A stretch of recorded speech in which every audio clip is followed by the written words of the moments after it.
So in the mid-2000s, Panic at the Disco found themselves with massive success. They were selling millions of albums and playing large arena tours. Well, it seems that success may have gotten the better of the band as they split in half due to creative differences, but two members, Brendon and Spencer, are continuing with Panic at the Disco, and they just put out their new album, Vices and Virtues. They're in town, and we're going to catch up with them to get the lowdown.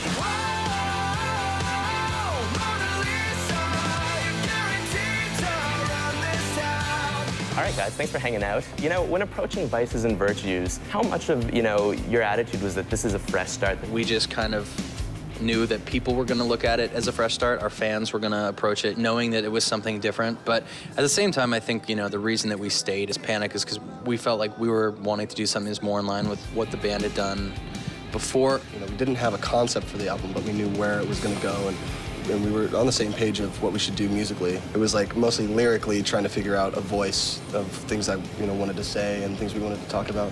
That was a lot of fun. Kind of a challenge, but still fun. I chime in with a haven't you people ever heard of closing a goddamn door. When Fever came out, you guys sold 1 million copies so fast out of the gate. You played massive shows. Do you think that was a negative thing or a positive thing for a young band? Well, it's tough to say because you are only able to experience exactly what happened. I mean, our expectations were just to try to sell enough so that we didn't have to get other jobs, It's really tough to say that it was a complete negative. There are so many bands that we love that never had that success. We were so young, and to have eyes on you as you're changing so much is a little weird. Do you guys not feel then that massive success right away is maybe what divided your creativity with John and Ryan? No, I mean, all of the arguments we had were purely about music, and there wasn't any weird tension between who's cooler than who. Yeah. It wasn't a weird thing like that. He senses something, call it desperation.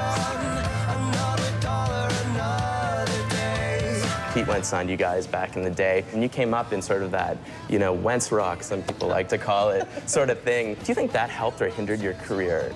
I don't know what scene we felt like we would have belonged to if we weren't with those bands, We always saw ourselves as pretty different, but we understood that, there's people from the outside, if they're not necessarily big fans of all the bands, that are just going to lump you into on a mainstream level, for sure. So, And they definitely took us under their wing, Which is the metaphorically. positive It was great. They had a lot more experience with tours and all this stuff, so it was really nice to get a bandmate's perspective on something. It was really cool.